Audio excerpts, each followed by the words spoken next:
20 years later, the Revenge of the Sith re-release proves that Star Wars prequels fever is going nowhere. Can you believe it? It's just like long COVID, except it's Star Wars prequel fever. For some reason, the prequels are quite popular, and last time we talked about the Minecraft movie and how Gen Z love that shit. And yeah, apparently there's a bunch of people who grew up with the prequels who like it, even though we did that as well. They're really popular. Like, how awfully they're made doesn't seem to affect this younger generation. They just don't care. They just love slop. That's it. Whether it's the Minecraft movie, some Marvel shit, or even this, Revenge of the Sith, they just love it. Yeah, well, I'm such a big fan of lightsabers, so I don't love slop. I love chop. Chopping people's hands off. That was really bad, Luke.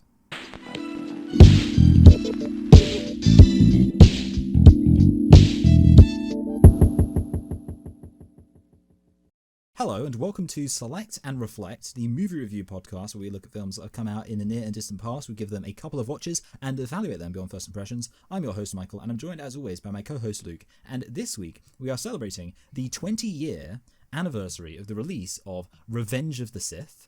And not only were we celebrating it, but of course Disney was celebrating it, and we, by extension, are celebrating them celebrating it because they have re-released Revenge of the Sith. And also, as if that wasn't enough reason to review this, there's also Andor Season 2 coming out. So lots of good reasons to be talking about Revenge of the Sith. Luke, why don't you tell us a thing or two about Revenge of the Sith? Certainly, Michael. So, Revenge of the Sith. Well, it's not Revenge of the Sith, by the way. It's Star Wars Episode 3: Revenge of the Sith. Oh, I'm sorry. Also known, but it is also known as Star Wars: Revenge of the Sith. Is a 2005 American epic space opera film that is the sequel to The Phantom Menace and Attack of the Clones. It is the both of them. What a great lineup there. It is the sixth film in the Star Wars film series, the third installment in the Star Wars prequel trilogy, and the third chronological chapter of the Skywalker saga. So yeah, all of those things are great. It was written and directed by George Lucas. It stars Ewan McGregor, Natalie Portman, Hayden Christensen, E. McDiarmid, Samuel L. Jackson, Christopher Lee, Anthony Daniels, Kenny Baker, and Frank Oz. On May the 19th, 2005, in the United States of America. So yeah, just over... Well, no, we're coming up to its 20-year anniversary, aren't we? We're not quite there yet, but we will be there very soon. And Michael, can you guess the budget for Revenge of the Sith? Yes, I can. It was 120 million. Okay, that's a very good guess. I don't know why you guess that specific amount. Yeah, and why I guessed it so confidently. I don't know either. But it's 113.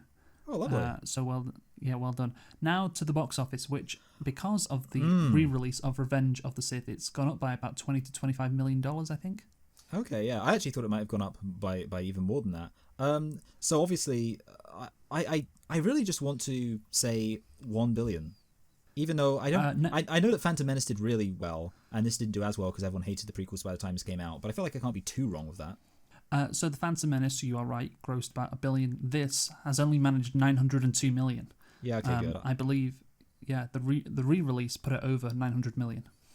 You know, I'm really happy about that because, like, if you noticed, I also kind of implied that I was overshooting it with $1 billion. So technically, I was extra right, even though I was wrong. Okay. I was wrong. I was right about the direction in which I'd be wrong. So that's big progress for me.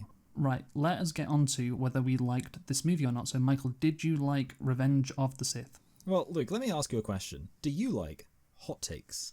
Okay, no. Okay. No. I will leave that. Don't tell me what you're going to tell me. No, the thing is, no. So here's the thing. I think actually I'll surprise you with my hot take. Because you might think my hot take is that I think this is a great film. Here's my hot take. I think, arguably, this is the worst prequel. Now, I'm not necessarily sorry, Michael. No, this is not the worst one. This is not the worst one. I'm sorry. We watched The Phantom Menace, I think about 6 years ago, obviously, for its 20-year anniversary, and we watched Attack of the Clones 3 years ago for its 20-year anniversary. And I remember watching both of those two movies and saying to you, because I actually listened to our Attack of the Clones review before this, and I was like, I didn't realise how bad these two movies were when you actually sit down and watch them and like analyse them and try and pick them apart. And I think I can say the same with this, but this is not on the same level as the other two. Let me offer a very intelligent counterpoint. I've seen this film more recently, so no. The thing is, I don't actually think. But here's the reason why. Okay, so I don't necessarily think it is the worst movie of the three prequels, but the reason why it kind of annoys me more than the other films as a prequel, for the very simple reason that it is more consequential, and I think it has it's still got a lot of really stupid characterization, a lot of really stupid plot points, and this is what I think about whenever I watch Revenge of the Sith. I always think about that moment in Return of the Jedi when Luke is being tortured and Darth Vader's no, don't torture him, and he becomes redeemed. And I always think to myself, does this movie make that make that story of Anakin's fall and redemption good? And then I just remember that in this film he just gets he just decides he's gonna start murdering a bunch of little kids, and it basically makes the reason, yeah, you're right, this is not the worst of the three films. Indeed, it is actually in fact the best of the three films. But so I was being a bit cheeky with my wording there, because the reason why I say it's the worst of the three prequels, in that as a prequel it kind of annoys me the most, in that who cares about the Phantom Menace, who cares about Attack of the Clones, whatever. But this film, because it's setting everything up, and it's this is the state that we're in, and I'm oh wow, it's pretty stupid. So yeah, I thought I'd word it in a spicy way just to bring people in with that hook. But that's my position, that it's kind of the worst when you consider it as a prequel and consider the stuff that it's supposed to be setting up, and how it's still pretty stupid when it's supposed to be setting up some pretty significant stuff. Okay, so you're saying basically it hurts the most, maybe? Would that be accurate? So yeah, I think that this movie is pretty bad, and of course, like you have said, it is the most important of the prequels because it's where all the stuff happens. The other two aren't really that impactful. Certainly when it comes to the original trilogy. This one, of course, all the major shit happens, which turns the Republic into the Empire and turns Anakin into Vader, and all of that shit. And the end of the Jedi, of course. So many big things that happen in this movie. So I actually kind of liked it because something's happening. There was that. Yeah, because big things were happening.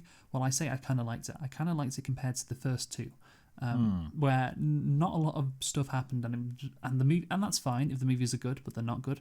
You can have an interesting character study with Anakin. That was not the case for the first two. In this one, again, George Lucas tries to do stuff regarding Anakin, his turn to the dark side, and it's done really badly. Which again is a big issue, but at least big things happen. So I get your point You're of view. saying at least they try.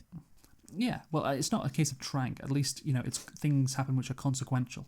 And I get your point, which is it's bad that things happen that are consequential because the movie's bad. So it hurts more. It makes you, because you can just dismiss the first two, but no, you can't really dismiss this one because this is where all the big stuff happens. So yeah, I think this movie has a reputation, of course, for being the good one, and it's darker. It is a disappointment still. Of course it is. It is better than 1 and 2, and I'd definitely watch this over 1 and 2, but it is still, quite bad, and it's so weird, and I mentioned this in the cold open, that these movies have kind of had a renaissance, I guess, which is ridiculous because they're not that good, but especially this movie. Especially Revenge of the Sith. It's been re-released, people are reacting to it all over Twitter, people are saying how they like it, and I just don't get it, man. We're going to go through this movie and we're going to pick so many holes in it, and it's not going to be a good listen if you like this movie because there's just so many issues with it. But it is better than 1 and 2, so at least it has that. Yes, that's good. Yeah, he did a good job, not setting the expectations too high, and for that we thank him. I will say, I think the one reason why, just to defend the prequel fans, I will say the one thing is that at least now it kind of feels like George Lucas, he had something he wanted to do.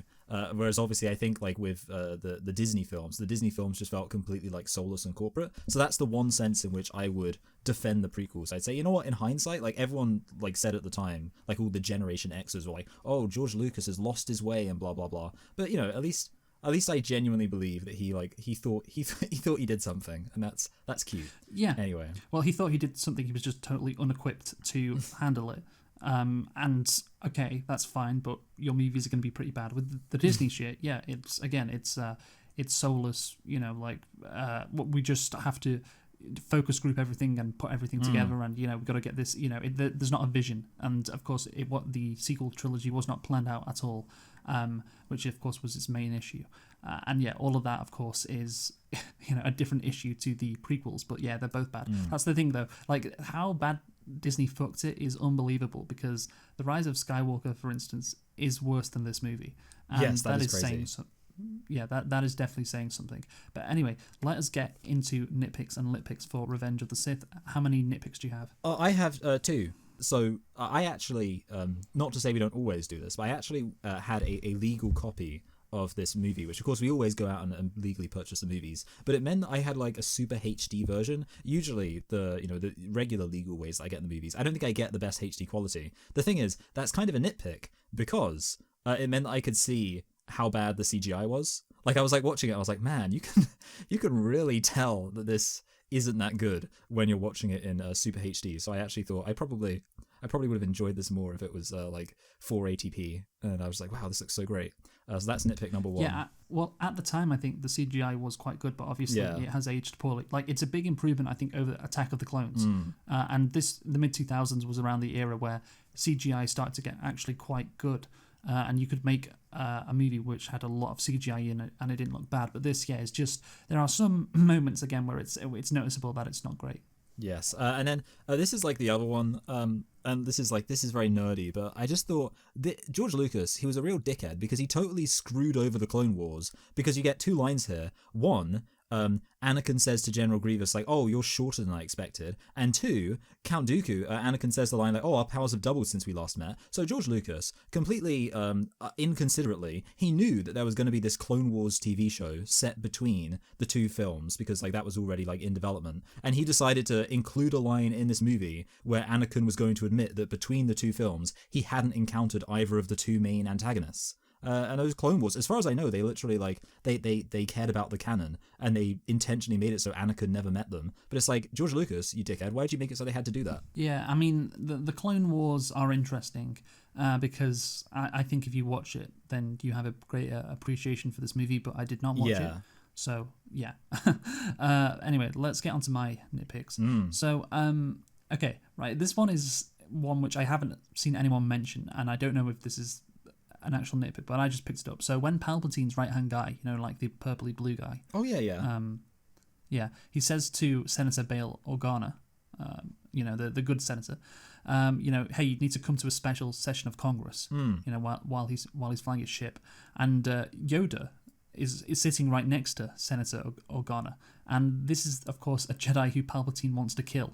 And it could be that there is no video, but the Chancellor's right-hand man is on the video. And I'm just wondering, like, is Senator Organa, is he on video as well? Because if he is, like, Yoda's sitting right next to him. So I don't know, but I would have to assume that there is no video for Senator Organa. You know the scene I'm talking about, right? Yeah, I do, yeah.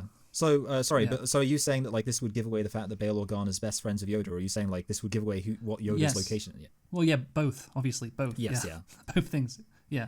My other nitpick is that, well, I don't know, is it a nitpick? Like, the wipes in this movie are crazy. Oh, yeah, there was one that was, like, really weird, where it did, like, 9 at once. Yeah, the C-3PO one is the famous one, where he's being told his memory is being wiped, and then it cuts to Padme's funeral.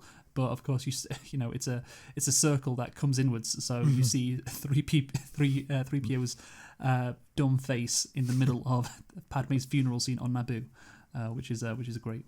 Yeah. My litpick perhaps is, during the late 2010s, the film amassed a cult following on social media among some young fans who were children when the film was released, like us, using the film's dialogue to create internet memes. And that, again, the fact that it can be memed so easily because George Lucas has a very distinct writing dialogue, and way of writing dialogue, and distinct is being quite charitable, I would say. Yes.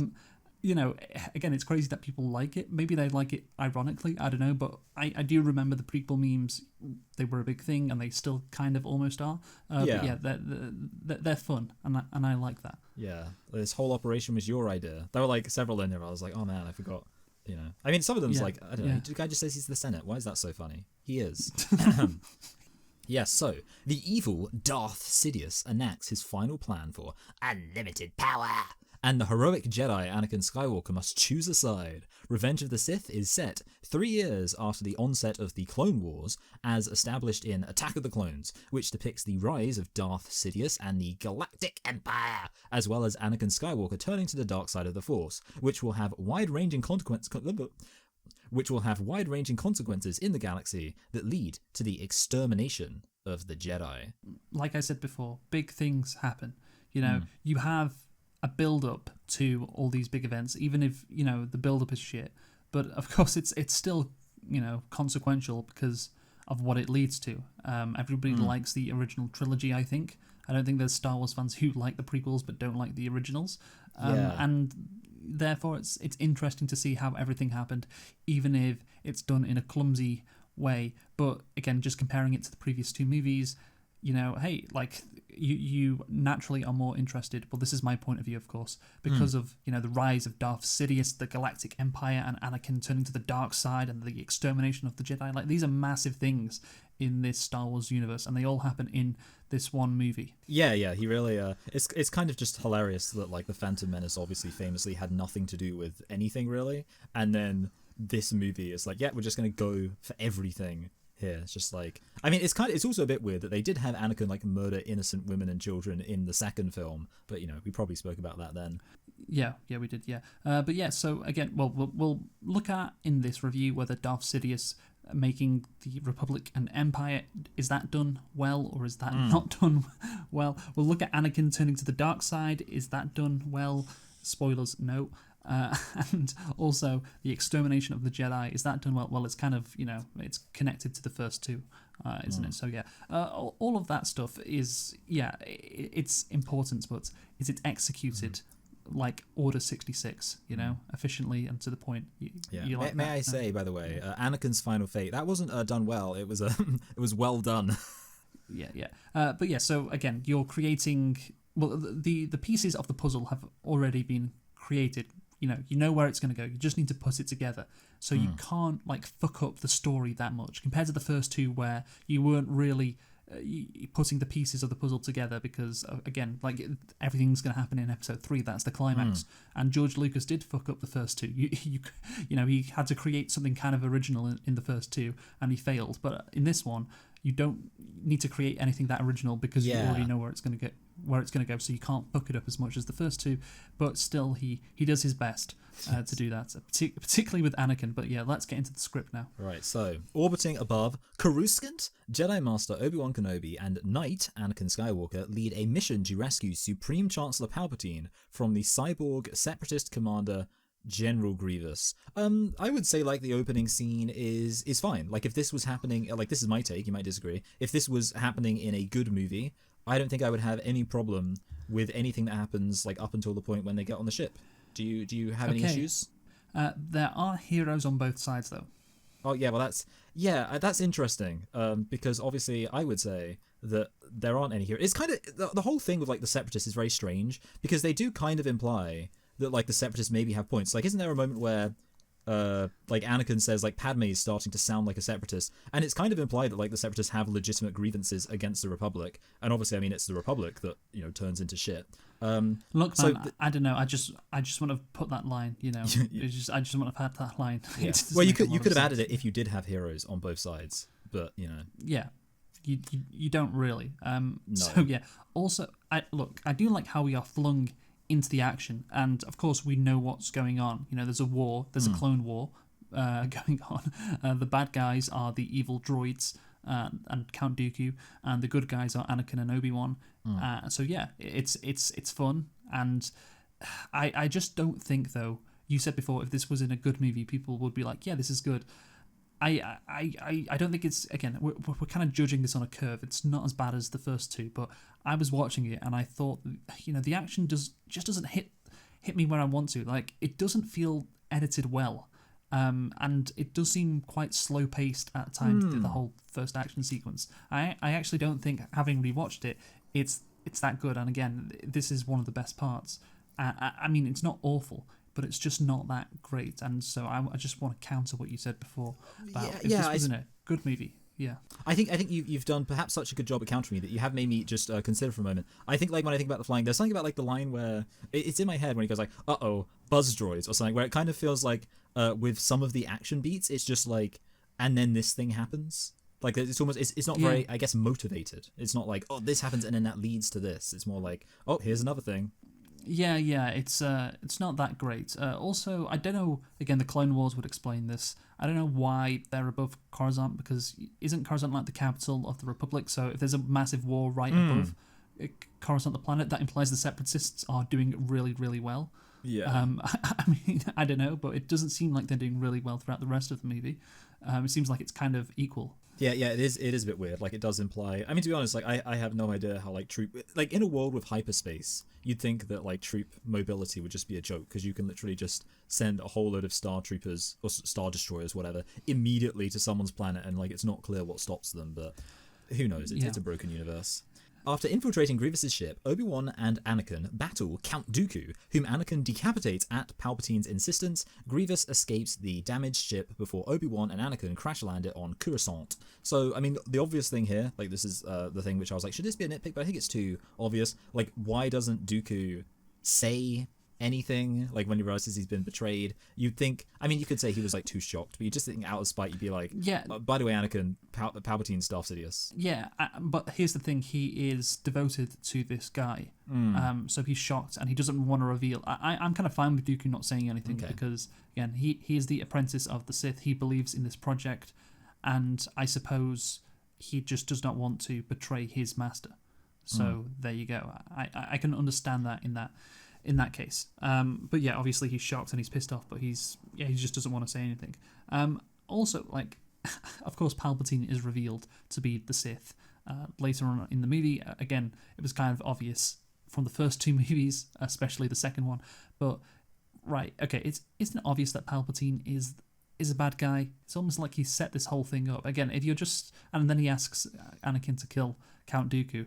You know, I mean, Anakin is not the smartest person, as we will get into in this whole movie, but surely in this instance, I just think you'd be thinking, wait, why is the Chancellor acting so weird, and why was this whole thing set up as it was? There's something going on here, but no, Anakin never considers this at all. No, yeah, it's crazy. I mean, also, like, obviously the big thing is when he tells Anakin to just abandon Obi-Wan. Which, I don't know, you could say is like, well, you know, you got to make sacrifices or whatever. Like, maybe you could justify that as not evil, but he's just like, dude, have some chill. Also, I do want to point out, and this is something that the Blanket review pointed out, and it's true when watching, that the tone in these opening 20 minutes is wild, because you have a lot of almost comedy happening, and this doesn't really happen at any other point in the movie. You know, there's a lot of comedic shit going on, and particularly with R2 and the droids, and then, of course, you have Anakin decapitating Count Dooku. So yeah, it's a wild ride in the opening 20 minutes, basically. Oh yeah, absolutely. But, you know, another happy landing. Well, before we get to the happy landing, let's talk about General Grievous, because yes, he's new. Does he have a general grievance?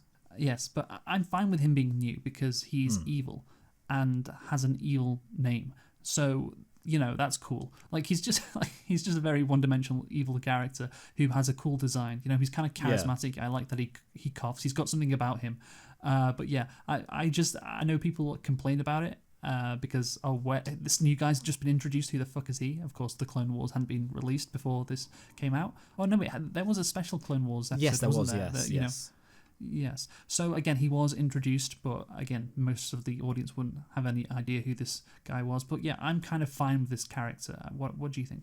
Yeah, I think that ultimately, at the end of the day, it's kind of good to introduce a lot of characters, because in a war, like a real war, like, you know, people do die, so maybe you kind of want a variety, so you can, you know, you don't just have it so like, oh, isn't it convenient that there's only like two main characters and both of them survive this whole thing. Yeah, having this variety works. And I definitely do agree that he's like a unique character. He stands out in contrast to, like, I don't know, like Count Dooku's just an old guy, so I think it makes sense that they threw Grievous into the mix. Yeah, I do wonder as well, in that whole scene, how much is Palpatine controlling, because there is a point where Grievous he smashes the window. He smashes the window, and all three of them nearly fly out of the window into space, and of course would die. I guess because they're Jedi, they managed to hang on or whatever.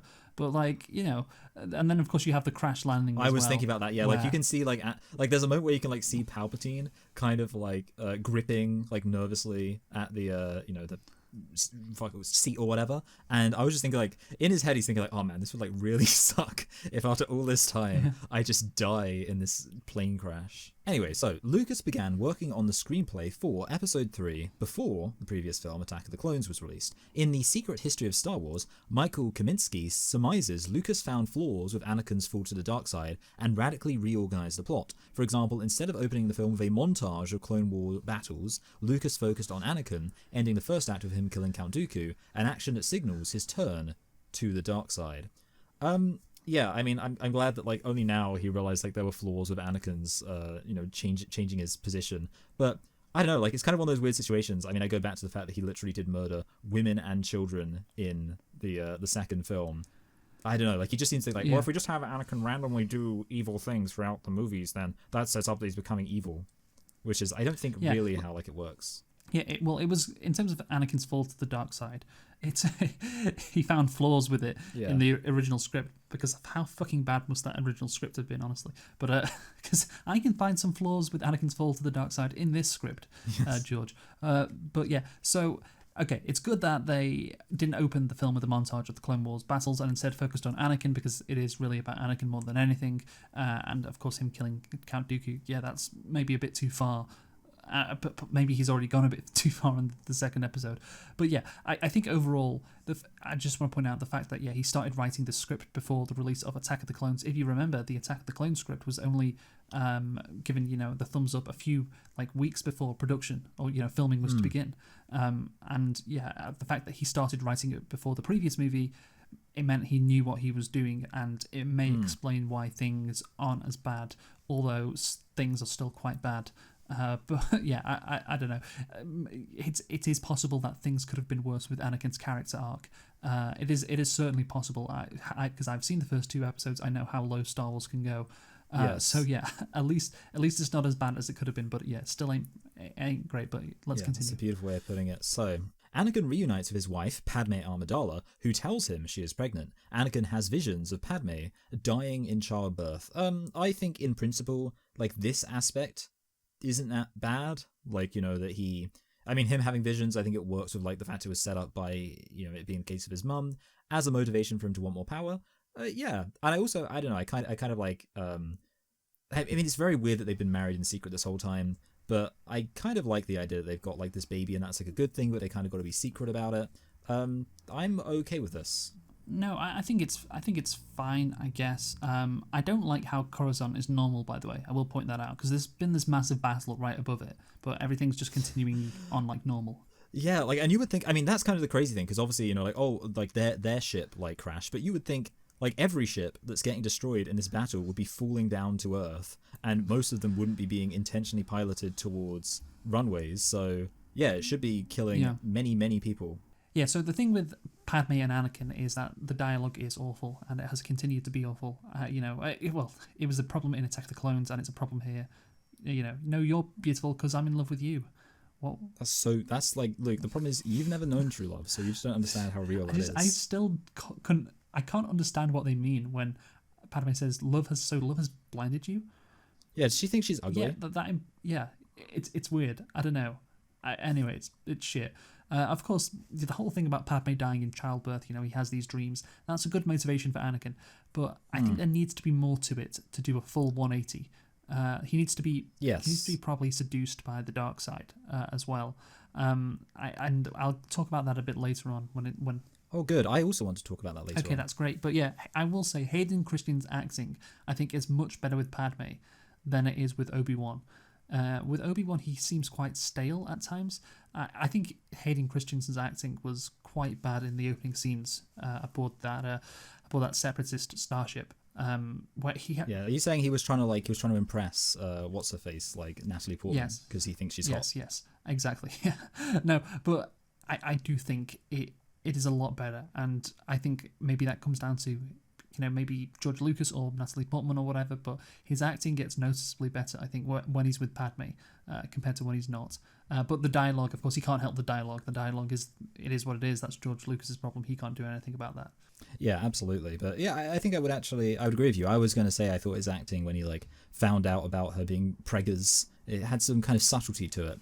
So after that, Palpatine starts to groom Anakin and appoints him to the Jedi Council as his representative. The Council agrees to appoint Anakin, but refuses to make him a master. They instruct him to spy on Palpatine, diminishing Anakin's faith in the Jedi. For some reason, I thought you were going to say they instruct him to sit down, young Skywalker, because that's what Samuel L. Jackson says.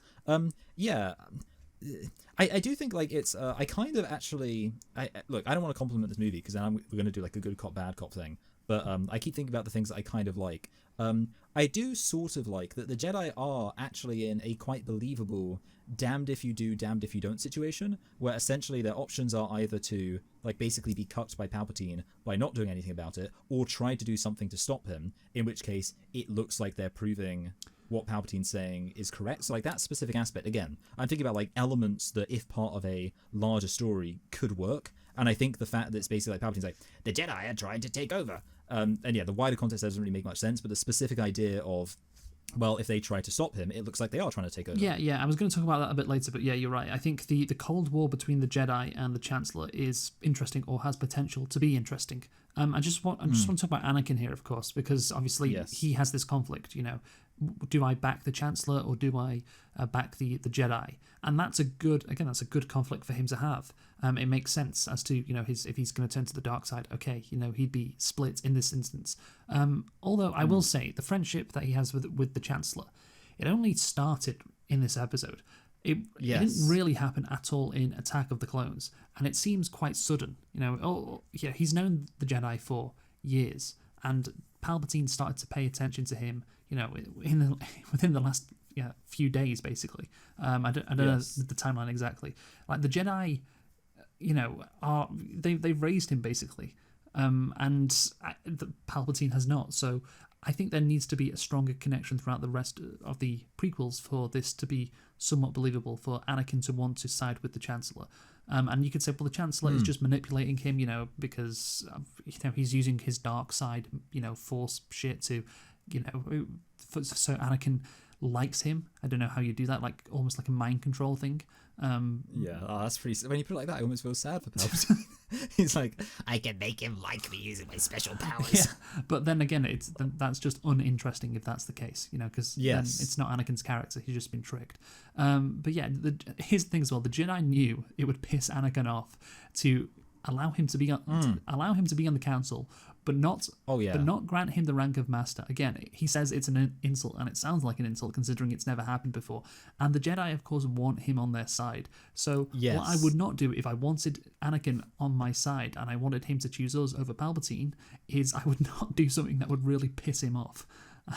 Yes, I would not do that, considering how important it is. But the Jedi just are very stupid. Like remember when Yoda is talking to Anakin and they're having this therapy session, and Anakin's like, I'm really struggling, with everything, and Yoda's advice is basically, just forget about it. You're a Jedi, just let go. And Anakin is just have a wank. Anakin is obviously not going to do that. Like you can see how troubled he is, and Yoda he's just like, don't just learn to let go. Devote your attention completely to the Force. And it's like, but he's like a boomer parent with a depressed kid. Just go for a walk. He's not in that position though. Like how myopic can you be? And then I love the line from Mace Windu after the Jedi have asked Anakin to spy on the Chancellor. Mace Windu says, "It's very dangerous putting them together." Yes, it's very dangerous. Well, don't fucking put them together then. You're the one who made that call.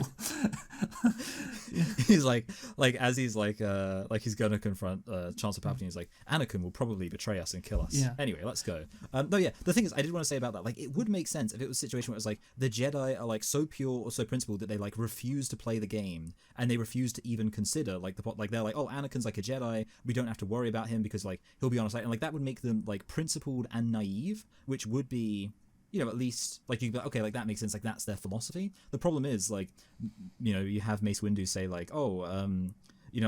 don't trust you. He literally says to Anakin he doesn't trust him. So it's That doesn't work. So yeah, like there's no logic to it at all. it may be dumb. Well, it would be naive if they were like, oh, it's going to be fine, don't worry. But they understand there is a risk, so they understand. Yes, exactly. But they still put them together. They still go through with it. So yeah, again, and they still then piss him off when they know that it's dangerous to put them together.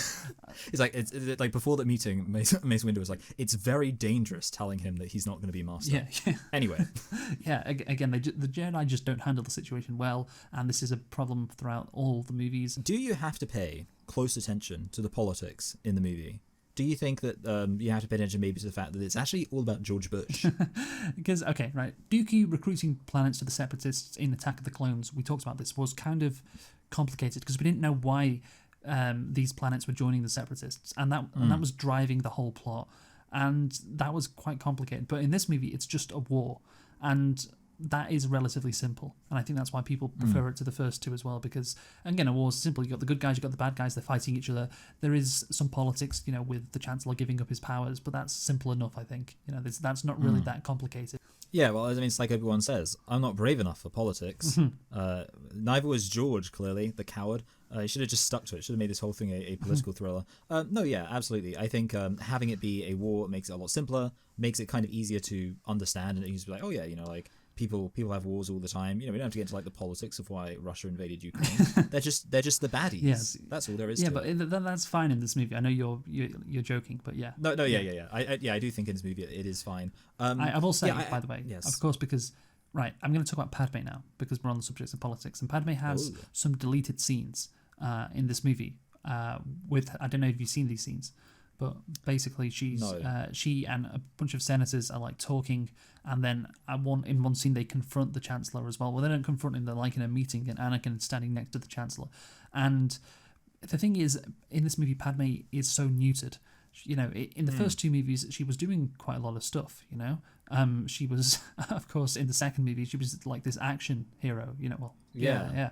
In this movie, she's just pregnant and just like twirling her hair and being really girly, and that would be okay, I guess, because she is pregnant. But if you also, because she was a fearsome senator in the first two, and she could still have that role if she's pregnant. But she's just, again, there's no political scenes with her. And, every scene with her almost is her in her apartment sitting in that, her like circular sofa setting, with Anakin or Obi-Wan or whatever. And again, after the Jedi Temple burn, she's just like, oh, Annie, what's happening? She doesn't want to find out herself. She doesn't go investigating. Yeah. She's just completely neutered. And there are some deleted scenes which would have meant that her character, again, is, she's behaving like a senator. She's not neutered, but that may have made the movie a bit more boring. Maybe it would have got bogged down in politics then. And I think that's why George Lucas cut them. Again, what made her character three-dimensional, at least, supposedly on the surface, is her role as a senator. And she just doesn't appear as a senator. So her, again, in this movie a lot. So her character really takes a bit of a beating in this movie. But maybe the benefit is from that the movie doesn't get bogged down in politics and it's more exciting. So... Yeah, I think like part of the issue is that because this is obviously I think supposed to be about Anakin and Obi-Wan, I guess like George realized that the more active he makes Padme, this is my like theory in his brain, the more active he makes Padme, the more significant it is that he like disagrees with her, because like then, well, she's like actually got an argument to oppose him, and suddenly the conflict becomes at least as much about Anakin versus Padme as it does about Anakin versus Obi-Wan, and that's my theory for why he didn't include Padme. Supposedly that could be it, but I just think it's because Padme had a bunch of deleted scenes. Yeah. But yeah, you are right. Like at the end, why doesn't Padme find out herself? Because he wants it to be more about Anakin v Obi-Wan, and yes, that's why Padme is neutered. Meanwhile, watching some giant bubbles, Palpatine continues to groom Anakin, telling him that the Jedi are Sorry, why the fuck am I retarded? Telling him the Jedi and the Sith are actually similar, and recounting the story of Darth Plagueis the Wise. Yeah. Yes. Okay, so this is when I'm going to go off on Anakin being really stupid. And again, he shows his stupidity later on in the movie as well. I kind of criticised his intelligence when they were on the Separatist ship, and, the Chancellor seemed evil when he was telling him to decapitate Dooku. But, okay, you can maybe forgive him because Dooku was quite dangerous.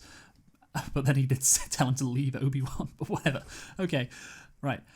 This Chancellor, Anakin sits down next to him, and the Chancellor firstly somehow knows that Anakin was asked to spy to spy on him. So how does he know that? That's pretty suspicious. And Anakin never asks, "How did you know that?" He just seems to accept it. And then he says, the Jedi, they're actually quite similar to the Sith. They're actually kind of the same, There's not that big a difference. The Jedi are lying to you. And then he tells the story about this Sith Lord, Darth Plagueis the Wise. It's like, how are alarm bells not going off in Anakin's head? like, this guy actually now is starting to seem pretty evil and pretty powerful. And yeah, again, like the other Jedi should know this. There's this line from Mace Windu where he says, "The dark side of the Force surrounds the Chancellor." It's like, well, that's a pretty big alarm bell there as well, to be honest with you. But at least like. the Chancellor wasn't telling Mace Windu, stories about this Sith and saying the Sith are just the same as the Jedi and everything. And again, like Anakin has to be really dumb not to understand there's something wrong with the Chancellor here, or there's something very suspicious about him. He has this line as well, the Chancellor, where he says, "All that have power are afraid to lose it," and that's why you shouldn't trust the Jedi. But that's what he's doing, isn't it? By not giving up his emergency powers. So again, how does Anakin not think, well, that's what you're doing as well? So yeah, again, I just one of the reasons why this movie doesn't work is because Anakin has to be incredibly dumb for the plot to play out as it does, and that is just not interesting, of course, when he's meant to be the main character and we're meant to be invested in this character arc. But it's impossible when he's just this stupid.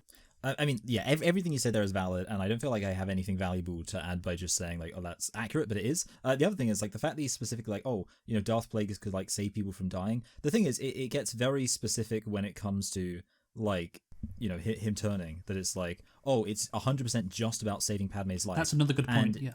Yeah, exactly. So it's like, it means that, like, let's say, for example, he was going to meaningfully turn to the dark side. It's less powerful if the only reason he does that is based on this incredibly specific promise. Yeah. Anyway. Yeah, so no, just to sum up again, so we have Anakin, so the Chancellor knows Anakin was spying on him. The Chancellor says the Jedi and the Sith are similar. He knows about Darth Plagueis, and again, he talks about this power that the Sith have to save people from dying, when, of course, Padme has just... he's had this dream about Padme dying. And yeah, he says, all that have power are afraid to lose it. There's like 5 reasons in that one conversation why he gets suspicious, but he just isn't. And yeah, I do like how he tries to convince Anakin that the Jedi are evil, and then tells the Darth Plagueis story. He's like, he tries one tactic, it doesn't really work, so he goes to another. So it's kind of good from a grooming perspective, but it would work if Anakin was like 10 years old. Yeah. You shouldn't be... Did you know that Darth Plagueis could get any toy that he wanted? You shouldn't be able to groom a 25-year-old or however old Anakin is like this. But yeah. Anyway, let's go on. Yeah.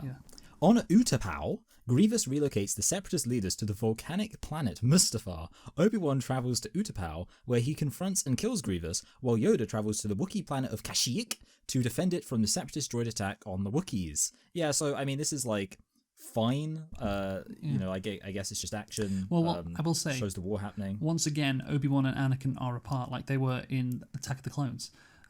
They have some adventures together in Attack of the Clones, but they are kept apart like quite a lot in these movies. Yes. And it's interesting because you would think one of the central reasons as to why these prequels would happen is because you'd see the relationship between Anakin and Obi-Wan. Yes. But they are quite far apart, and there's a reason why, of course, because it works for the plot because the Chancellor wants the Chancellor wants Anakin all on his own. When they say goodbye to each other, they're all happy and smiling, and then the next time they see each other, they want to kill each other. It's just such a wrap. Yeah, it's crazy. Like, literally, like, so we have now gone past the last point where Anakin and Obi-Wan see each other as allies. Yeah. Which is kind of insane when that's supposed to be the main point of the story. Yeah, I know. It is kind of wild. So the battle between General Grievous and Obi-Wan, let's talk about that. Did you like... Oh, I have a beef about it. Okay, go on. So basically, I just don't like the fact that, like, General Grievous has, like, 4 lightsabers, and you're like, oh, this is going to be, like, crazy, because Obi-Wan's going to have to defend himself against someone with 4 lightsabers, and, like, quite quickly, he just cuts off, like, 2 of Grievous's arms, and cuts off his hands, I guess, and it's kind of like... It just made me think, okay, so he's really easily able to cut off his hands in this case, so why can't he do that with, like, every single person? It's just very convenient that the one time he's fighting someone with a whole load of hands, which would be, maybe quite a difficult fight to choreograph, he happens to be able to just cut off the hands really easily. So that just annoyed me, that it's like, the whole point is, look, he's going to be fighting this guy with 4 hands, controlling 4 separate lightsabers, and it's just like, nope, he's just going to, cut the hands off. Yes. Problem solved. Yeah, no, it is a bit of an issue. Also, I do think... the fact that Grievous dies and it's kind of a big deal. Well, it's not really a big deal because we've hardly known this guy. How long is he in the movie before he dies? Like 10 minutes in total, in terms of total runtime. And he, of course, isn't in the first 2 episodes, but he's a big deal in the Clone Wars, of course. Yes, And he's the reason why the war's going to end. yes, and it feels like it should be a big moment when he dies, but it's not really. I mean, we kept being told it's a big deal when he dies, but it was also a big deal when Count Dooku dies, And so I don't really think it's as big a deal as it should be, considering the scale of the war and everything. I do like, though. I'll give the movie a bonus point here. How the Jedi are all across the galaxy, and they're in different areas, different planets. It does make it feel like a massive war. Which I do like, which again may be the obvious thing to do, but I'll praise the movie so everybody doesn't think I'm a hater. I do like you have Yoda on Kashyyyk, although does it make sense for him to go there? Maybe not, but whatever. But you have Kid Adi-Mundi and Obi-Wan and all the other Jedi everywhere. Makes it feel like an epic galaxy-spanning war, which is a good thing. Yeah, no, yeah, I would agree. And I do like that. Obviously, a bit of more elaborate world building. So, Palpatine tempts Anakin with the dark side of the Force, promising that it can save Padme. Anakin, using all of his brain power, deduces that Palpatine is the Sith Lord, a Sith Lord, behind the Clone Wars. What I find interesting about this, again, is kind of this whole situation where this, I like the only way that they can show Anakin's change is by having him just constantly oscillating between 2 different opinions. Because on the one hand, he seems pretty evil at this point, but on the other hand, obviously when he hears Palpatine is the Sith Lord, he's immediately oh, I'm ready to kill him. And, of course, as we later discover, he only wants him alive for selfish reasons. So, even now, he's like, oh, you're a Sith Lord, I'm going to fucking kill you, you bitch. Yeah. So, yeah. Yeah. I don't like how Anakin also just tells Palpatine his feelings. The old saying, tell, don't show, right? Yeah, Anakin just says to Padme as well, he just feels lost. And he says the same to the Chancellor. He's like, I don't trust the Jedi, or I don't like the Jedi. There's no subtlety there. And... yeah, again... would you say that from his point of view, the Jedi are evil? Yes, we'll get to that. But yeah, it's obvious from episode 1, isn't it, that the Chancellor is evil. Well, maybe not the Chancellor, but there's something going on behind the scenes. Yes. And a Phantom Menace. Yes, indeed. And we find out the Phantom Menace. It should be pretty, again, obvious in Attack of the Clones. But, so the reveal is, again, we've criticised it, it's not that great. But does the Chancellor do a good job seducing Anakin to the dark side of the Force? Well, because Padme is dying, it's quite easy, isn't it? I'd like there to be more emphasis on the dark side giving Anakin more power, and it suits him because he has this anger and this ambition. Because, of course, as you will remember in the original Star Wars movie, Obi-Wan says Anakin was seduced by the dark side of the Force. Not he was tricked into it, or he was just so desperate because of Padme he had to join the dark side. So if you come at it from the angle of, oh yeah, there's a lot more power here. You can be incredibly powerful. You can say that ties into him saving Padme, and cheating death and whatever. But I think it's a kind of a different thing.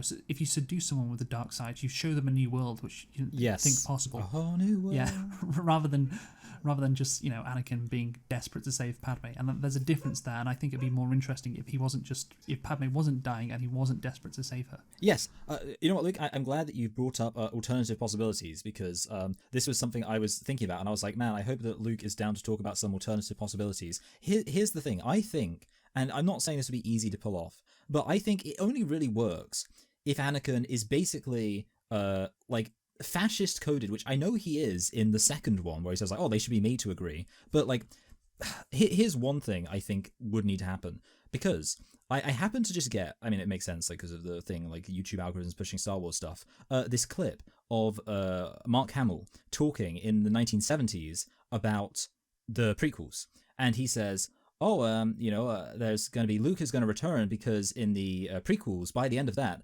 Luke is going to be 4 years old. So that was apparently the plan that Mark Hamill had heard when George Lucas first came up with the idea. Luke is going to be 4 years old, and that makes sense because there's a line from Leia where she talks about remembering her mother's face, which you could say, oh well, she was a baby, but the clear implication is that she was maybe a baby when her mom was alive, whatever. Anyway, but maybe they both be young kids, and the thing is the reason why that works is because you can imagine Anakin. The same way nowadays, why do people fall into fascism, or again you don't really want to say fascism, because you don't want to be too overt with the politics, but an authoritarian regime is because they're concerned about security. So I feel you should have had Anakin have some kind of personal reasons that motivate him to be like, no, this isn't about like saving Padme by using like the magic of the dark side of the Force. This is about a broader philosophy of power is how you bring about security. And if he's like, and again, you know, like it's one of those things you'd have to be talented with how you do the dialogue. So whatever, like that's maybe the key variable that would be missing no matter what. But like to me, like that's I think the best way to handle Anakin turning, so it doesn't feel like he's tricked, but it feels like no, this is like a thing that he sincerely believes, that it's good that Palpatine is a Sith, because the Sith care about power, and power is how you stop the, you know, insecurity and the anarchy that's going to you know, make it not a safe world for Anakin's family and his kids and stuff like that. Yeah. That's my take. Yeah, that's good. I like that. Yeah, he's concerned about his family growing up in a world where, yeah, there is this. They're not sending their best. Yeah, there is this insecurity. So yeah, and yeah, you could again develop him into being more fascist, because that again would be more interesting than he already thinks fascism is good in episode 2. Yeah, that could be developed alongside having kids. Yeah, no, I like that idea. So yeah, let's move on. Okay, so I would like to talk about Anakin's journey. McDiarmid, Lucas, and others have called Anakin's journey to the dark side Faustian, in the sense of making a pact with the devil for short-term gain, with the fiery volcano planet Mustafar representing hell. Midway through the film, Lucas intercuts between Anakin and Padme thinking about one another in the Jedi Temple and their apartment during sunset. The sequence is without dialogue and complemented by a moody synthesized soundtrack. Lucas's coverage of cityscapes and interior isolation in the so-called rumination sequence is like the cinematography of Rosemary's Baby, a film in which a husband makes a pact with the devil. Yeah, okay, I will say this. That moment of like Anakin and Padme, that like feels really good. Again, it doesn't work within the wider context. Because he stole it. Yeah, that's it. Yeah. Like, I mean, yeah, Lucas likes his references, and there are certain. I don't know if you noticed, like one of the reasons why some people, especially this is more like the older prequel fans, I've seen them like defend it, and their defense is just, well, it's like filled with loads of references to old movies, and therefore, if you don't like the prequels, then you're not a film buff who appreciates old movies, which is... Yeah, no, I mean, I just thought that was interesting as to why there was that scene.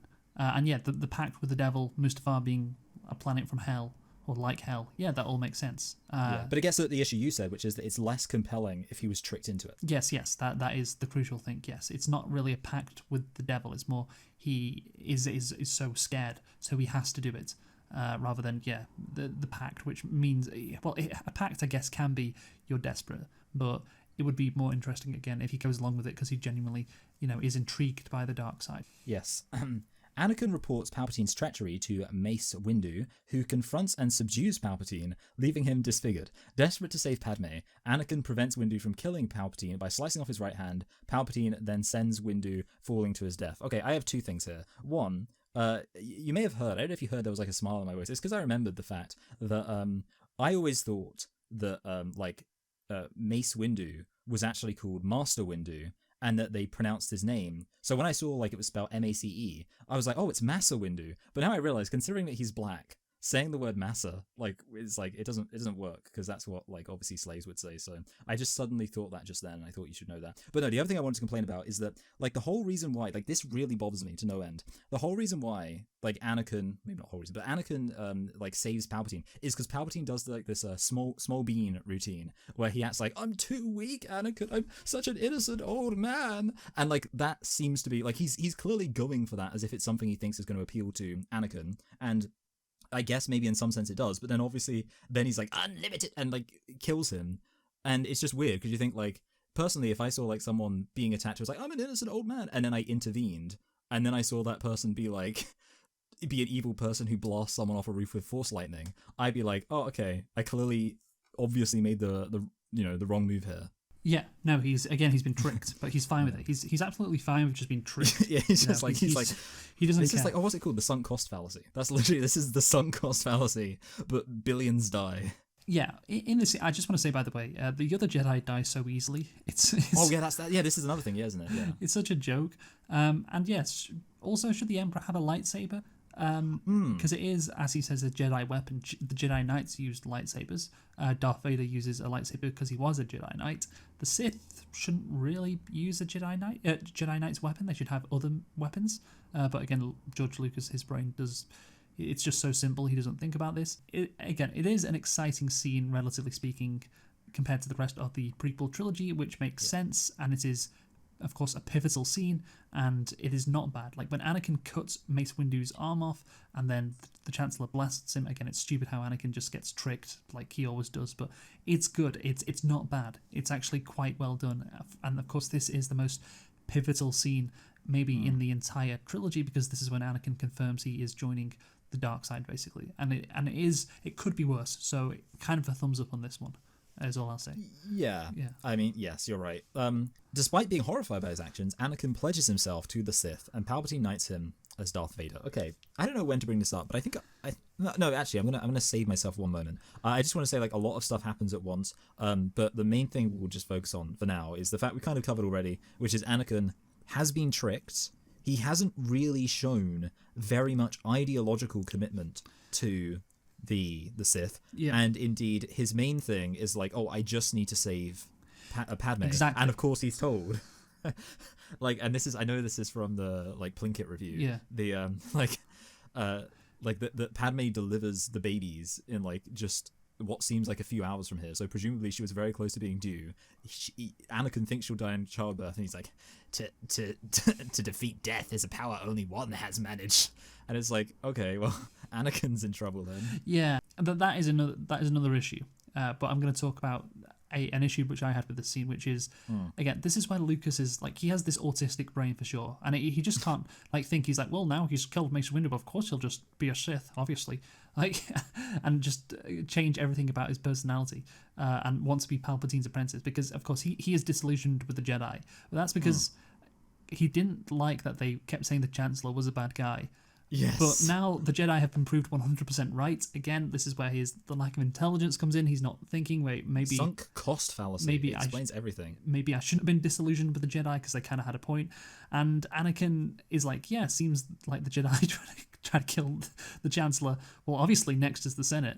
You know, it doesn't matter that the Chancellor is a Sith Lord and is the ultimate enemy of the Jedi. Obviously, that doesn't factor into it. He's, you know, the reason why they did it is because he is a Sith Lord, not because he is a Chancellor. Like, it's not a Jedi plot. He says to Mace Windu that the Chancellor is a Sith Lord, so obviously that should be dealt with. But then, just, you know, like an hour later, he's like, actually, no, this guy, he is more the Chancellor than he is the Sith Lord. That's why the Jedi tried to kill him. It's like, what the fuck are you talking about? Oh, God, I get wanting... you know, him to become Vader and, you know, evil and everything, but it's just so dumb. Like, it's poorly set up, and then afterwards it's poorly executed, because he should be not absolutely willing to turn to the dark side of the Force. That should not be the case. Yes. Unless he was just incredibly stupid. It wouldn't make any sense for him to do that based on what he knows. But yeah, of course, you know, again, Lucas is just like, well, obviously he's just going to turn now completely, and he's just going to become a servant to Palpatine, and he's going to have no agency, he's going to have no character, well, just no intelligence to him. But yeah, sorry, that was a bit of a rant, but yeah. Again, but I absolutely agree. Like, it is so funny that his whole beef with the Jedi is that they are like suspicious of the Chancellor, and then he finds out the Chancellor is in fact very clearly evil. So he's like, oh, in that case, I'll hate the Jedi even more. It really is like, look, I don't want to have like a, you know, like Drumpf moment, but it's like the whole, you know, like leopards ate my face, like, you know, that meme. Yeah, so it's like voting for the leopards eating people's faces party. It's kind of like that with, you know, the people who, I don't know, like relied on the Affordable Care Act, and then, you know, like that got overturned, and then they were like, oh no, I don't have any healthcare anymore. Yeah. But then like they still support Trump again, not to be a lib. Well, the Affordable Care Act didn't get overturned, actually. I don't really know what the rules are. I just know like there were people who were upset. A better example is the tariffs example, where Trump said, I'm going to put tariffs on everything, on every single country, and he's kept saying that, and then he's put tariffs on every country, and the American public are like, wait, I don't like that. Well, you know, he said he was going to do it. It's the same thing here. Like you say with Anakin, it's like the Jedi keep saying, yeah, this guy is bad news, and Anakin's like, nah, he's not. I don't like that you don't like him. And then, the Jedi have been proved entirely correct. And you were the one who revealed it to them. You were the one who realised he was a Sith Lord. This whole thing was your operation. This whole operation was your idea. Yeah, exactly.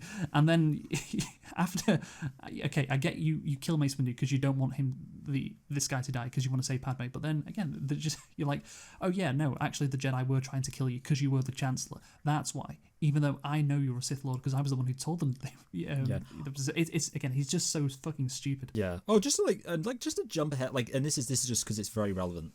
Like, and then later on he says to Padme, like, like I could overthrow the Chancellor and it could be our new empire. The problem is, if the only reason he's kept the Chancellor alive is so that he can save Padme from dying by learning from Palpatine, he'd be like, oh, I'm the new emperor. Well, maybe she's dead. he thinks there'll be a quick job. But yeah, he thinks like, I was like, can I just have the like saving people from death crash course? Then I'll be on my way. But you also pointed out the issue of like Palpatine saying, oh yeah, I don't actually know how to save people from dying, and it's going to be difficult. So yeah, again, he doesn't react to that Anakin at all. When he's just like, okay, he should be angry at that. It's just so stupid, because that's the thing. Lucas is just so convinced. Well, he's so committed. Sorry, to just getting him into the situation where he is Darth Vader now, instead of actually putting in the effort to change him fully to the dark side. It's like, we'll have this one big moment and then he's basically done a 180, or maybe not a 180, like a 150, because he is. He was, yeah. But again, it's so much of a turn considering everything. Also, where did Palpatine get the name Vader? A father. Yeah, but sorry. Yeah. Yes, you're right. Yeah, I was thinking for a minute I was confusing Lucas and Palpatine. That is interesting. Like, do you think it was like planning out? Like, it was like that's an important part of the plan. Like coming up with his name. Yeah. There's the good meme where it's like Palpatine says, "You will now become Darth Vader," and Anakin says, "Whoa, bro, was that off the dome?" Like, did you come up with that? Like off the top of your head. Yeah. Yeah, like it would be kind of interesting if like, because obviously it's kind of weird because obviously there's the like Insidious, Vader, like they both have names that make sense if they start with in, which is like a weird coincidence. Like there wouldn't really be any, like, it would be kind of stupid, but it would be, at least if there was like a convention where it is like that's how it works. Like it's basically an evil sounding word, but you take off the first syllable is how they get their name.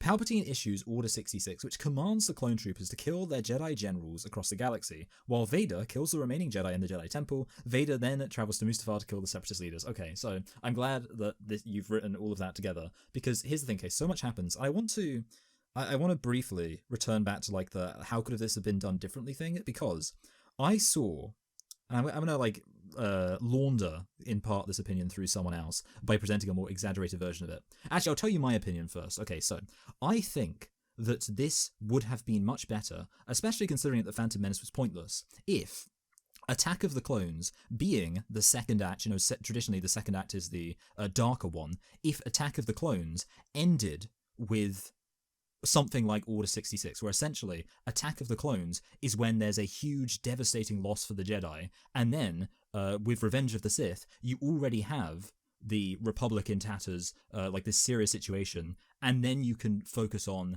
Anakin and maybe Obi-Wan like working together to restore the Republic or something, but Anakin's like turning to the dark side. Just before you before you give an opinion on that, I want to tell you that this is the more wild opinion I saw, which I just want to hear your reaction to. I looked at this like a guy who done like a fan rewrite of the and what he had Order 66 happening halfway through the first film, which I think that's probably a little bit too premature. But I do think like the fact that you have to have all of this stuff happening all at once is to the overall detriment of the film. When you could have had, I think definitely some of this stuff could have been earlier and it would have made more sense. Yeah, I mean, you're talking about a big rewrite here, and you'd have to change a lot of elements. I think it's, because it's a massive trilogy, and of course it affects, another trilogy, you'd have to really think about these kind of things. So I'm not going to give like an opinion on it, to be honest, but I think it could have been done better, basically. I just do want to go back to Anakin being dumb, because okay, yes, that's fine. Because again, there's another thing that maybe I should have said when we were talking about it before, but when of course Palpatine says to him, travel to Mustafar to kill the Separatists. Oh yes, so he knows where they all are. Yeah. Yes, like how, if I was Anakin again, I'd ask, wait, how do you know what planet the Separatists are on? I get this, so this was your plot the whole time, like this whole war you engineered. I mean, it should be obvious already to him, to be honest with you. But again, now he knows. Like the Chancellor is revealing where the Separatist leaders are. It doesn't mean he has to just completely change every other aspect about everything regarding his moral compass, because then he goes and slaughters all the Jedi in the Jedi Temple as well. Yes. Oh, and including, which again, children isn't even a big step, although, sand people aren't real people. And I guess it's kind of like the logic. So you mentioned like autistic, and I guess this is a very similar thing. It's like the word is like theory of mind. Like I feel like George Lucas doesn't have a theory of mind. Well, like, like little kids have like a very simplistic understanding where they don't like. It's why like the game of peekaboo like works on little kids, because they think that like the world literally disappears when you close their eyes. I feel like in George Lucas's head, it's like as soon as Anakin is on board with anything that the Chancellor's doing, which of course he is now because of, you know, like saving Padme, it's immediately like George is like, well, now obviously he just, because he's on board with the Chancellor, that means he agrees with the Chancellor on every single thing. Yeah. And the fact that it was basically under false pretenses, like, doesn't register with him as, oh wait, that would actually impact, you know, I think the reasoning for why he has the decision would impact whether he continues to hold to it. Exactly.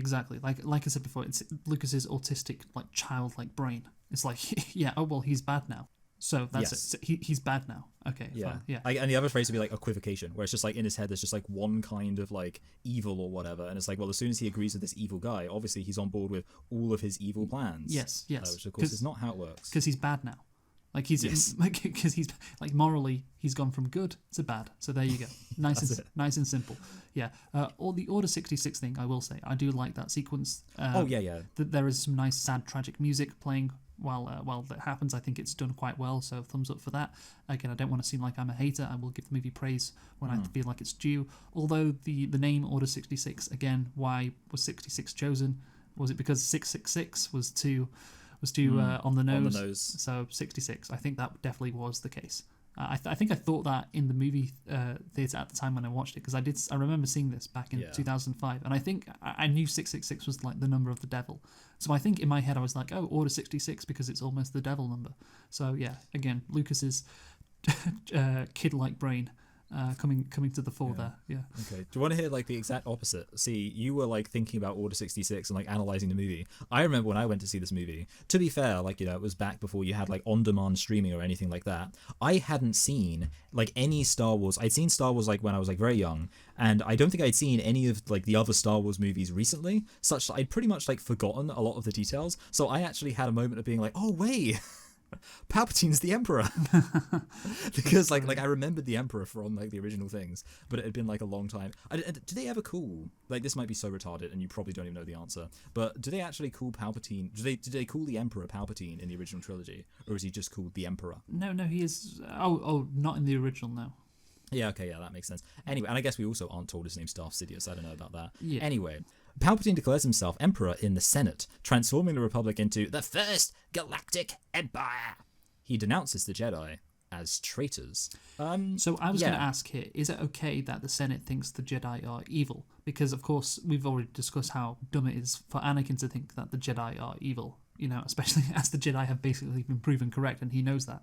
But the Senate, of course, they don't know what's going on behind the scenes, and, you know, there is a lot of politics involved. You know, you'll have supporters of the Chancellor, of course. Padme and Organa are against him. So, you know, there are people who are likely to believe his story, but there must be a whole bunch of the Senate, surely, who look at this guy who said, yeah, the Jedi tried to overthrow me, but, you know, the Jedi are normally to be trusted, right? Everyone trusts the Jedi, but these guys, they try to overthrow me, and, yeah, at the same time, I am creating this galactic empire, which kind of proves that the Jedi, if they wanted to overthrow me, maybe they weren't incorrect. But that's really funny, yeah. But they're still the bad guys. So yeah, I don't know the specific politics. Again, Padme says the line about liberty dying with thunderous applause. Yeah, and it's a pretty good line. It's a good line. And again, because of the deleted scenes, I think the storyline there is underdone regarding how much of the Senate is on Palpatine's side.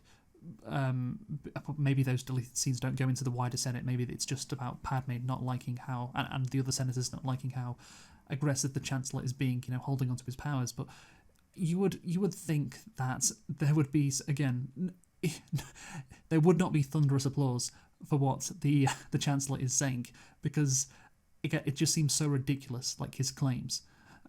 Yes. And maybe he's tricking them all. Maybe he's forced tricking them all because he's so powerful. But again, that's just uninteresting if that's the case. Yeah, I mean, it's kind of interesting. See, you know, what I would point out, of course, is that in The Acolyte, as we all know, it's revealed that there were senators even 100 years before the events of the prequels pushing for more Senate oversight over the Jedi because they were suspicious of them, which, of course, I'm sure you're aware of. But, like, no, on the subject of mentioning The Acolyte, and also, of course, the fact that Andor's out, it is really interesting because, of course, Andor, one of the things people like about it is that there is this really kind of complicated politics and it shows you the internal workings, and it doesn't, it's not like exactly House of Cards, but it does kind of make you think, this shouldn't have been in the actual prequel trilogy themselves. But you think, man, if they made a bloody like Andor style political drama like adult TV show to correspond to this, it could maybe fill in a lot of the blanks, because that is kind of the issue, I guess. Like, we don't know what was happening with like the dealings with politics, because this movie, as much as like people complain about it having too much politics,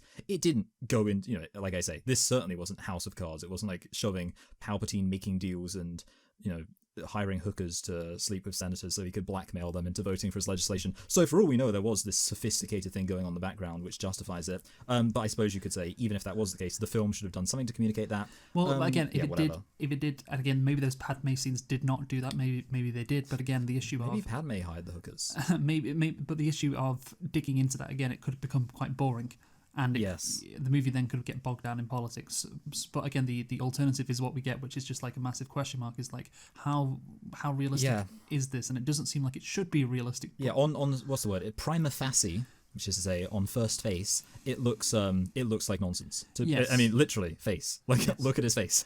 Yes, exactly. Would this face lie to you? Yeah. So vote for me in the next election. It will never happen.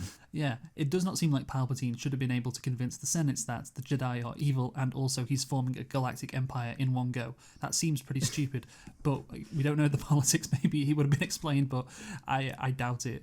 It would have been a good enough explanation, basically. Certainly considering the writing that Lucas is known for. But anyway, let's get into the real world similarities. Oh yeah, I suppose there are some. Some US conservatives criticized the film, claiming it had a liberal bias and was a commentary on George W. Bush and the Iraq War. Some websites went so far as to propose a boycott of the film. Lucas stated that the film's storyline was written during the Vietnam War and was influenced by that conflict rather than the war in Iraq. Lucas also said the parallels between Vietnam and what we're doing in Iraq now are unbelievable. So, that's kind of funny, because, I was going to say, like, it doesn't really work as an explanation. Like, oh, don't worry, I'm not opposing this war that conservatives like. I'm opposing this other war that conservatives like. But I guess in him admitting, they're just saying, well, yeah, he's right. Yeah, I guess this was always meant to happen. And that's the thing. I think if George W. Bush was not the president and was not, doing this Iraq war for his popularity, basically, and getting all the country behind him, and basically all that shit which happened in the early 2000s. It would have been about like an allegory about climate change. It would have been like the guy's like, we face an inconvenient truth. No, I think things would have gone very similar, because again, I think Lucas had this idea from the beginning, but I think maybe some lines which we'll get onto were perhaps inspired by George W. Bush, and it did create a nice real world comparison, and did make the movie kind of political because of what was happening in real life, with Bush seemingly becoming an incredibly powerful president and presiding over a war which was created. Well, the war was maybe done under false pretenses. Well, it definitely was under false pretenses, but allegedly. Allegedly. But all of that is interesting, and I think actually made the movie more interesting, considering I think it was always going to go down this direction. But Yeah, I mean, the thing about like him having a plan is, as I said, originally the plan in the 70s was for Luke to be a young child in the third film. So it seems like Lucas definitely did change ideas, but I'd imagine he always had, because I guess like in some sense it's also supposed to be based on like the Roman Empire, which of course it's had lots of wars around it. Maybe it talks about the Vietnam War, like Nixon. That's what comes to mind. Yeah, and he became a very powerful president and started all these wars in Cambodia and Laos and everything. Yeah, and of course let's not forget Jar Jar Binks is Dick Cheney. Obi-Wan and Yoda survive Order 66 and learn that Anakin has turned to the dark side. If into the security recordings you go, only pain will you find. It totally undercuts Obi-Wan and Anakin's relationship that he just finds out this information through a hologram recording. Okay, no, we're going to get to that in a sec. Yeah, but there's just a lot of cussing here as Yoda and Obi-Wan storm the Jedi Temple. That's what I wanted to point out. Like editing. Yeah. Lots of cutting to the Chancellor, because the Chancellor is giving this speech, and and Anakin is on Mustafar. And when Obi-Wan and Yoda get to the Jedi Temple, it lasts about 20 seconds, and then with them like killing all the clone troopers, and it feels like it should be a big deal, but it's just not because it lasts 20 seconds. Oh yeah, and like considering these are like this clone troopers who have literally just been given the task and have wiped out like every single Jedi, and it's like, hey, let's just go see the clone troopers and kill them all. Like, yeah. Okay, cool, yeah. And then they enter the temple and they see all the dead Jedi, and it happens so quick. And this should be a massive moment because they're returning to the temple, and look at what's happened. It should be devastating for these two characters. But again, it's intercut with the Chancellor giving his speech, and again, Anakin is on Mustafar, so it's not given the weight it should be, considering what has happened. Yes, I would agree. Yes, but yeah, they don't let it breathe. Exactly, they don't, and they should have in this moment. But let's go on to the younglings. Yeah, so on Coruscant, Yoda tells Obi-Wan to confront Vader while he faces Palpatine. After Obi-Wan sees a nice montage of all the major events in Anakin's journey to the dark side, even though when he became Darth Vader, Anakin was in a completely different building to the Jedi Temple. Yes, it is very weird. Makes no sense. As, again, Plinkett pointed out, why didn't they show this video to the Senate, although maybe it wouldn't have made a difference. It seems to be pretty incriminating. It's kind of crazy. This is a world where like everything's constantly being recorded, and yet there's still so much secrecy in this world. It's fun. I know. The security footage should not show that. Of course, it should not show that, and it's just so stupid. And yeah, of course. Well, again, the problem is like Obi-Wan would have no idea of knowing what's going on in his best friend's life if he didn't if it wasn't being recorded. Yeah, and the younglings line as well. Oh yeah. He killed younglings. I actually This is really funny. Okay, so word on the street is that this is quite a quotable movie. I kept walking in to like my wife where she was walking in on her, and like just quoting parts of this movie because I kept getting distracted and then just being like, I'm gonna go for a little walk, and then and I walked in and I just went, I heard that you killed younglings, and then she just laughed and she said, why would you say that word? Because she hasn't like seen this movie, so she was like, what the hell are younglings? And I was like, they're children. And she was like, why would you call them younglings? She found it like a really funny word for them, so the emotional impact didn't work. Obi-Wan asks Padme about Vader's whereabouts and reveals his treachery. Padme travels to Mustafar, unaware that Obi-Wan has stowed aboard her ship, and pleads with Vader to abandon the dark side. When Obi-Wan emerges, an enraged Vader believes Padme has betrayed him and strangles her. She's into that, though. Yeah, I mean, obviously, like, the things you kind of mentioned, like, Padme and, like, her characterization here, she comes across incredibly weak here, like, you kind of hinted at it. Anakin's whole thing was saving Padme, but now he's like choking her. I mean, like it can make sense that you could say like he's controlling. He's just so consumed by the dark side, Yes. But that's the thing. Good. Like it's not just like it's like he's mentally deficient now. It's not like he's just evil. He's also like had a lobotomy. And the thing is, of course, like the dialogue between Padme and Anakin here, I think it's okay. Like yes, Padme is pretty weak, but then Anakin says how great the Chancellor is and how he can rule the galaxy. Does he not realise that will annoy Padme quite a bit? Oh, yeah. Like, it's like the worst thing to say in that instance, considering who Padme is as a senator. But he just says it anyway. Again, he's just so dumb, and it's just so frustrating. And the only way it makes sense is if you think that the Chancellor has just, again, lobotomized Anakin by converting him to the dark side, which maybe he has, to be fair, but again, that's quite uninteresting. Padme also says that Anakin has changed, and he has somewhat, but he also, in the second movie, was talking about fascism, so yeah. Both the bad things he does here, killing children and supporting fascism, are things that he did before she married him, so... That's a good point, yeah. Also, Obi-Wan, he doesn't try to defuse the situation, does he? I was thinking that. He just stands at the top of the ship, like, with his arms, against his sides, and it's a nice reveal, but surely him being confrontational, that stance is a confrontational stance, and it is quite bad. And I remember seeing a tweet about the theatre, because of course this has been re-released, and when everyone saw Obi-Wan in that pose, standing on that ship, everyone in the theatre started laughing, because they were like, because maybe it's a meme, format as well, but it's just like the worst thing you could do in that instance here, if you want to talk Anakin down, from choking. The worst thing you could have said is, "Hey, get away from my girlfriend." Yeah. Oh god, it's very funny.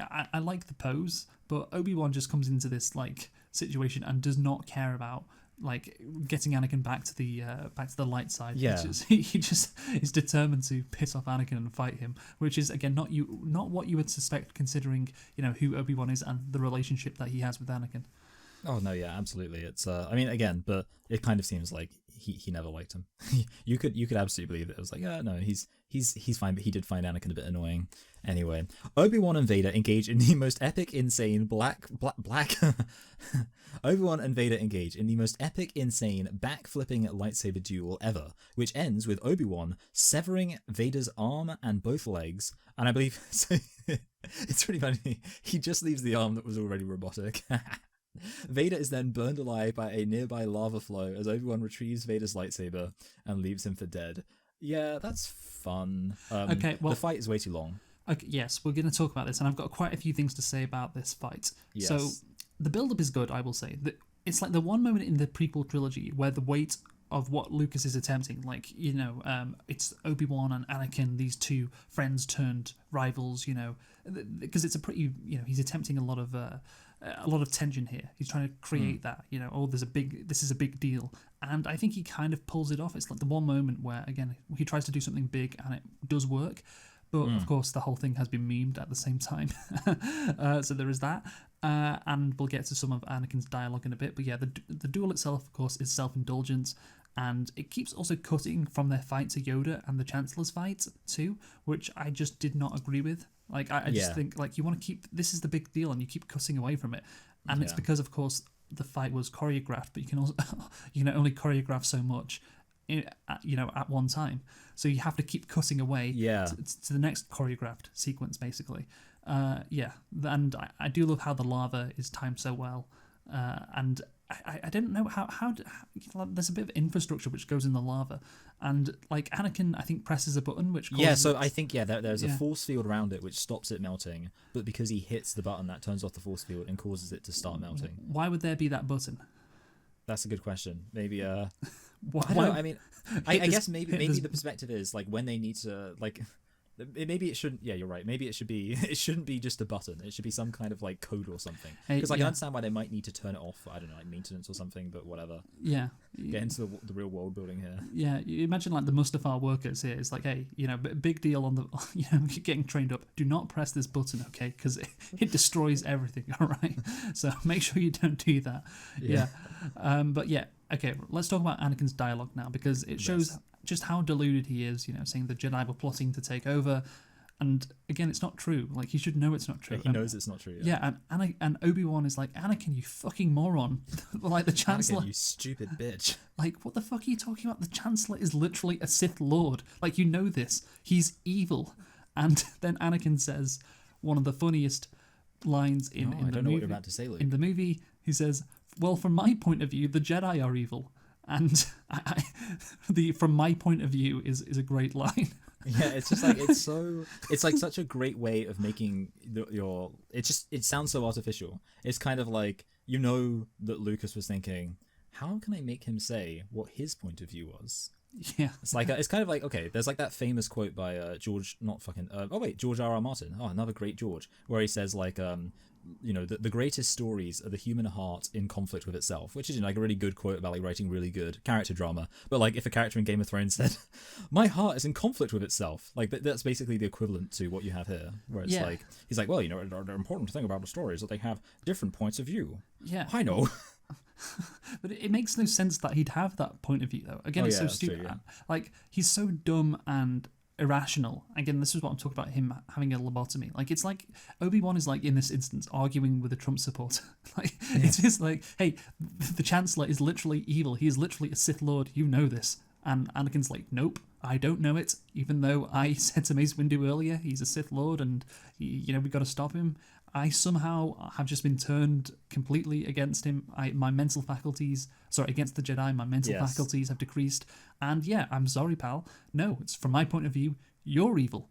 Sorry. Yeah, it's like, you know what it reminds me of? There's like a thing. I mean, it would actually work well with fascism, but there's like a thing where someone's saying about how like the flat earth is like a fundamentally like fascist belief, because like the whole point of it is like, nah, you can't convince me that you're right. Like, you don't have power over me. I just sent you something on Discord, by the way. It's a meme of the scene we were just talking about, and it says, Anakin, Chancellor Palpatine is evil. And Anakin says, Grok, is this true? Oh, sorry, at Grok, of course, because But of course, Grok would say that it isn't true. So that's actually a good point. Yeah, but it's like, again, I saw someone else say this is just how people talk now. But Obi-Wan saying like an objectively correct thing, which is just obvious, and Anakin saying, "Nope, from my point of view, the Jedi are evil." It's like, what the fuck, man? How can you be this stupid? It's so frustrating. Oh, I've got another meme actually to send you, which is kind of similar. You're telling me there's more prequel memes? Which is about Anakin being a Nazi, but convinced the Nazis aren't bad, I guess. Okay, so if you want to it's explain. from far left to far right. The Sith are pure evil. The Sith are pure evil. The Sith are pure evil. And then Anakin says... Yes, and then Anakin says, no, the Sith aren't pure evil. They have a very complex ideology. And then Palpatine says, we are pure evil. Yeah, that's why kind of. I mean, it's sort of like the thing that I keep thinking about is like the people at Trump's inauguration. Like I watched a thing about them being interviewed, and so many of them said he's going to stop all of the wars. And people are saying, well, what do you think about like the fact that he's constantly like threatening other countries of war? And they're like, yeah, but he's not going to do that. And it's like, again, that's why I said it's like arguing with the Trump supporters. Or we've entered this world now where you have regular people who just say shit, which is just like, how can you think that? That's just irrational. That's dumb. And that is why that, again, people were picking up on this line. It's like, no, from my point of view, the Jedi are evil. It's like, what the fuck? Like, and I remember one time when we were living together at university, I said that line to you. Do you remember? I don't remember the context, no. No, because I just because this is back in the day when the prequel memes were going off. And I think full swing. Yeah, I walked into your room one morning and I just said that line to you. Well, from my point of view, the Jedi are evil, and I remember you found it quite funny, and because it's just such a stupid thing to say, and I do remember that. I don't know why I said that to you, but it just because it's so funny when you. I wouldn't put it past you to just randomly walk into my room and just say a line from a movie. I'm pretty sure that's how I started every day.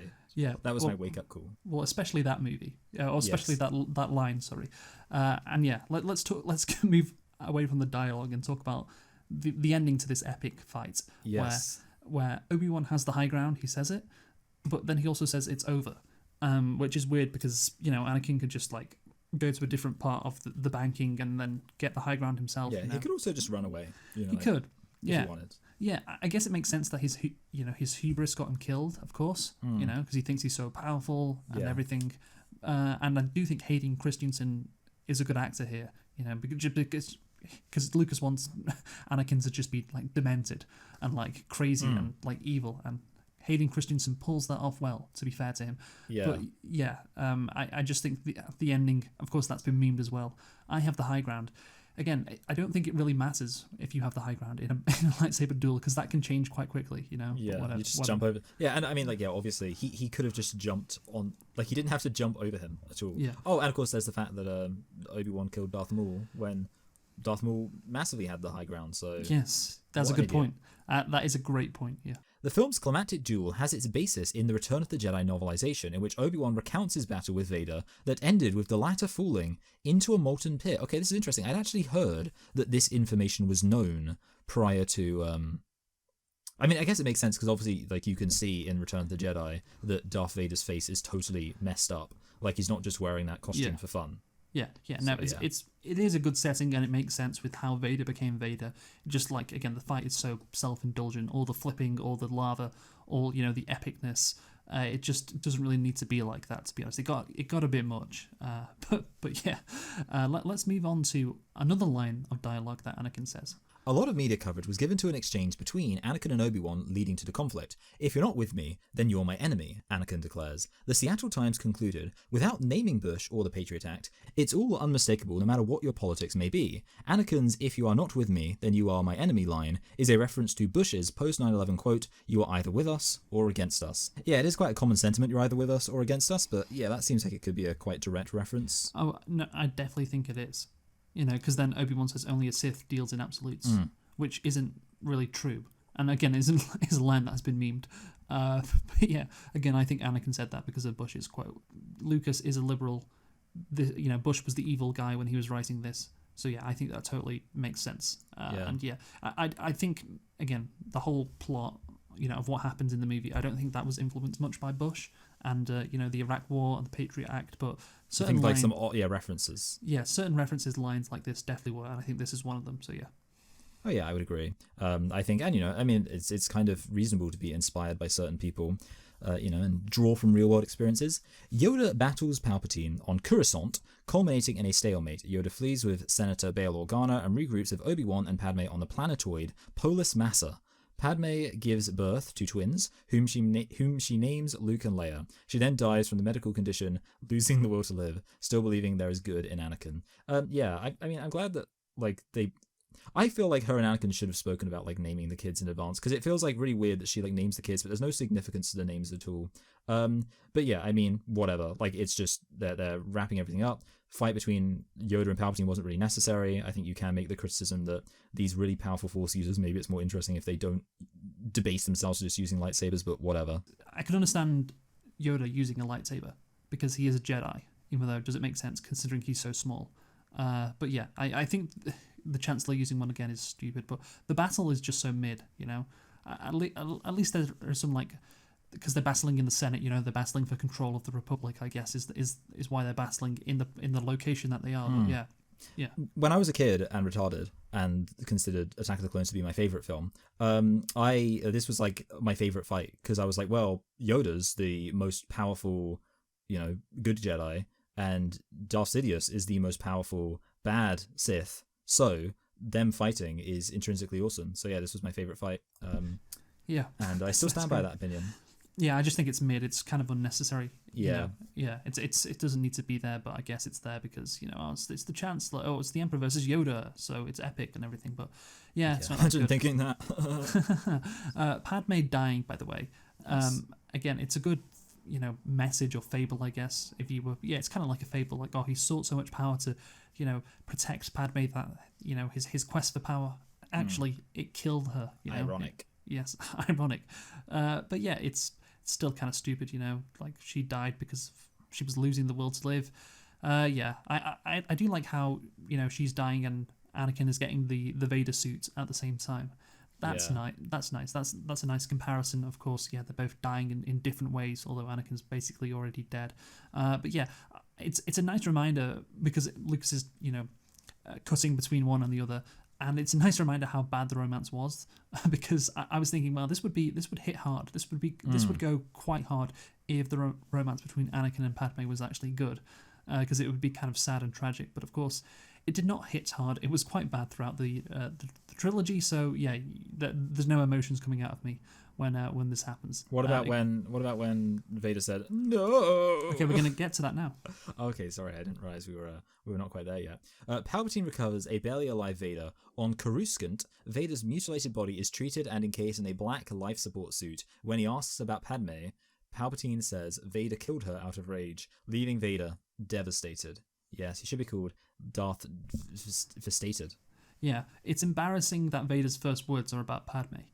Like, one of the most horrendous, one of the best villains ever. He's horrendous because of his reputation. That's what I mean.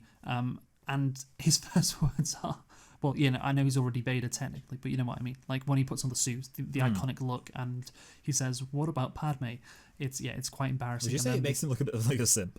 Yes, yeah, and then the whole no thing is quite bad too. The whole thing is quite embarrassing. I do want to ask, did they make the suit on the fly? Like, how did they come up with the design? Because it's pretty like iconic.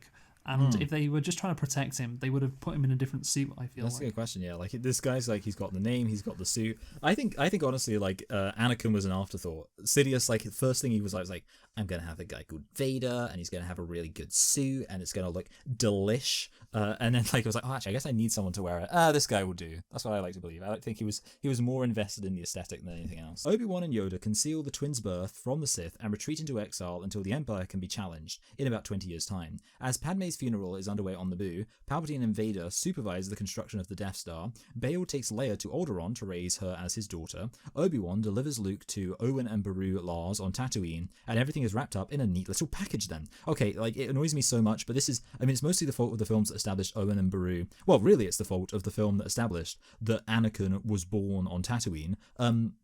Bringing Luke to hide with Owen and Beru, who are, in fact, literally his like step uncles, because Anakin's mum got married to their dad. It's so stupid. Arguably, I think you could say sending Leia to live with a quite famous, like basically sending the daughter of the woman who was pretty into opposing the Empire to live with her main like collaborator. That's also pretty obvious, but yeah, it's just so stupid that they send Luke to live on Tatooine. Again, this is mostly the fault of the Phantom Menace, because that was the one that said, hey, Anakin was born on Tatooine, and from that moment on, it's like, well, it's incredibly stupid that they hid Luke from Anakin on Tatooine then, but yeah. Dumb. Yeah, no, it is dumb. Lucas just has to put everything in its place, even though it doesn't really make sense.